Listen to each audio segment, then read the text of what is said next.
What's up, family? Gerald the Bossman here. You're tuned into the Bossman Show on AM 1010, AM 1430, 1055 The King. Let the King out at 105theking.com and the Bossman Show at bossmanshow.com. Hit me up on Instagram, The Bossman Show, Twitter at Bossman Show, and Facebook, Bossman Show. It's the Bossman on your radio. Listen to the Bossman Show with your host, JR, Saturdays at 9 a.m. right here on AM 1010, The King. What's up, good people?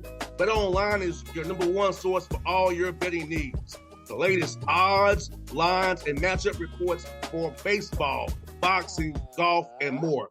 BetOnline continues to be the fastest and easiest way to place your wagers, including live betting and your favorite casino and card games available to play right from your phone.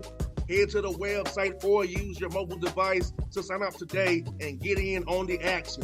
Remember to use your promo code BELIEVE, B-L-E-A-V, for your 50% welcome bonus on your first deposit. BetOnline, where the game starts. BS3 Network, changing the way you watch TV. Yes, BS3 Network, changing the way you watch TV, covering content and hot topics from A to Z, sports, music, society and culture, movie reviews, you name it, we have it. Check it out on bs3network.com or check us out on Roku, BS3 TV on Roku, as well as check out your favorite podcast on all podcast platforms or Spreaker.com/BS3 Network. You are now tuned to BS3 Network.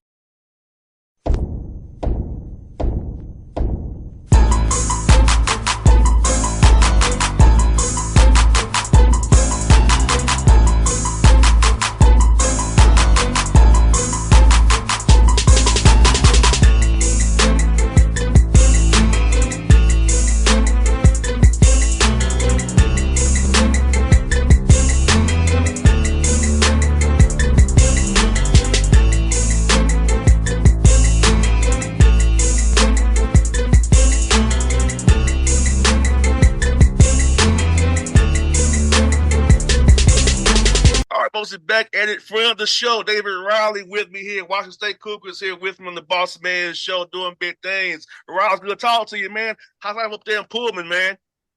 Hey, it's been good. It's not too cold. We're living good out here. I hear that, man. Let me ask you, opportunity to coach Washington State. I've been in Eastern Washington all those years with success, man. What about this opportunity with the Cougs, man, really stood out to you, man, to make you want to make that jump and go up there, man? I'm originally from California, but I've been up in the Spokane area for 17 years now. So I've kind of seen what Washington State is up here, the impact they have on the whole Northwest. And really, it's just kind of a place where you can compete on a national scale. Like, I think this is something where we can make a real run in the NCAA tournament. We got the facilities, we got the alumni base. We got to win and we got to build up to that. But I think it's a place that has that real potential.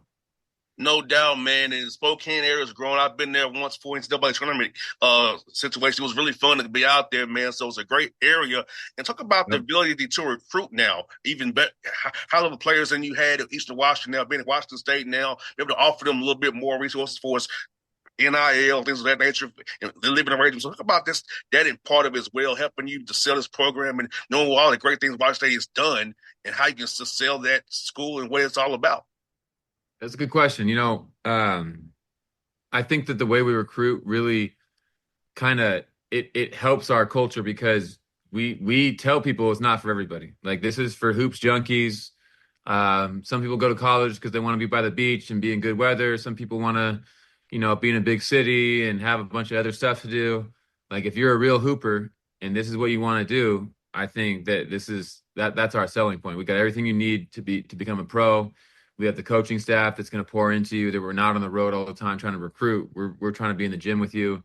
And there's no distractions. Like, you see all those like ninja movies and Bruce Lee movies. They go up for a couple of years to that mountain with the expert, and you don't see them. They duck their head down for 2 years and they come back, and they're the best in the world. And so that's kind of what I want our guys' mindset to be. They're coming up here, ducking away, and just grinding for a couple of years, and hopefully they can go achieve their dreams and get their education while also becoming a pro.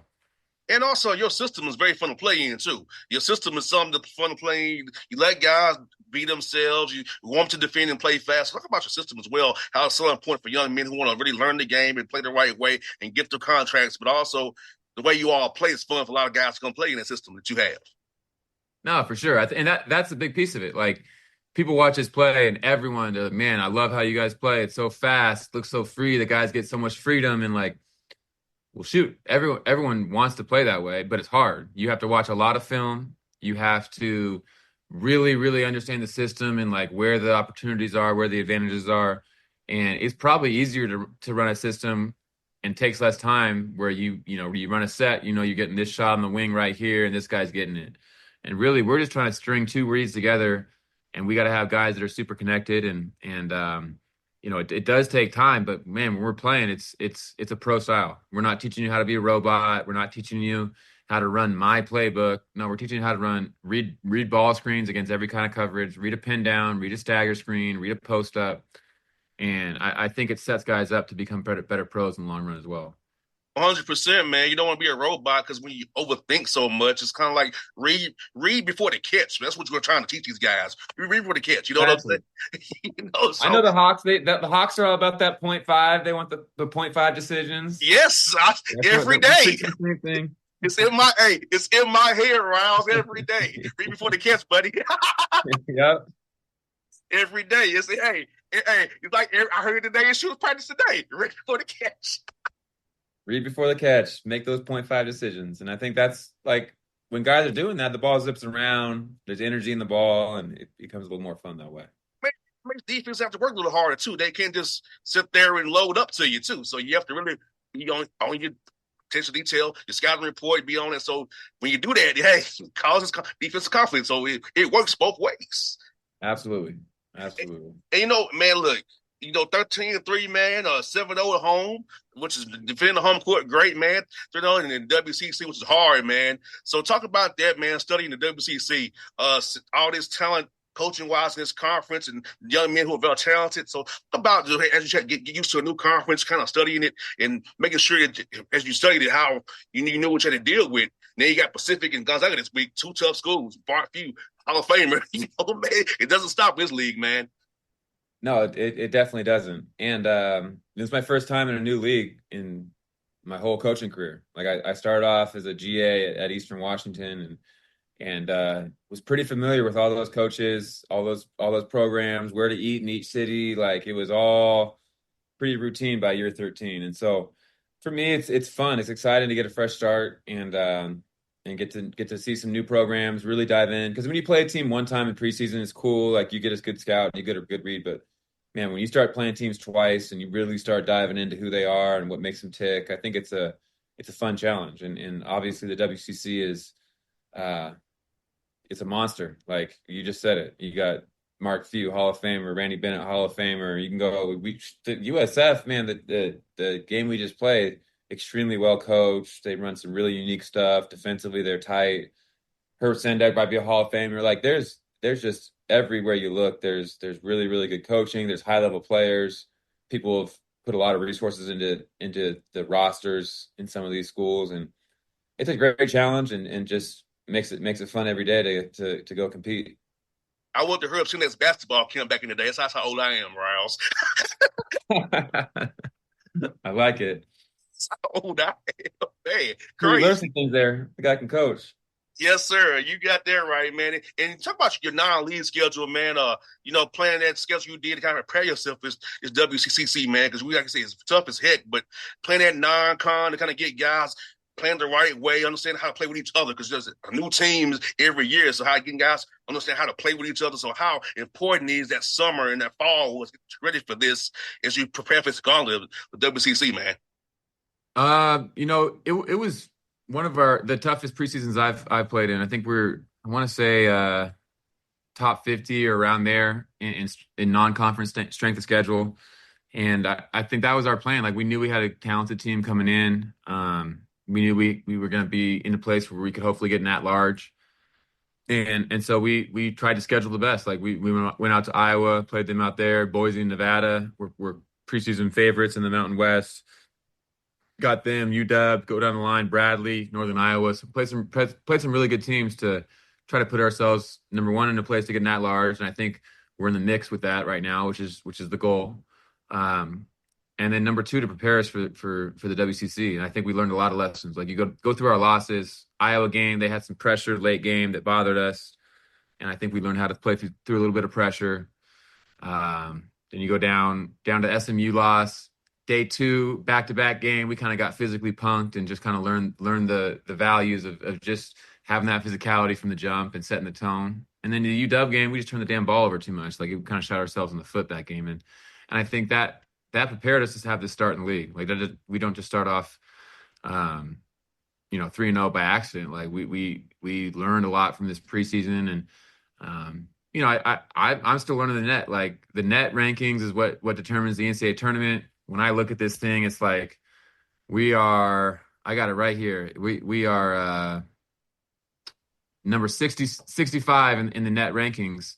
But we're 5-3 in the quad 1 and 2 games, and that's better than most. That's like better than 30 teams above us. But we haven't done a good enough job blowing teams out when we get our wins, and we still got some room to grow.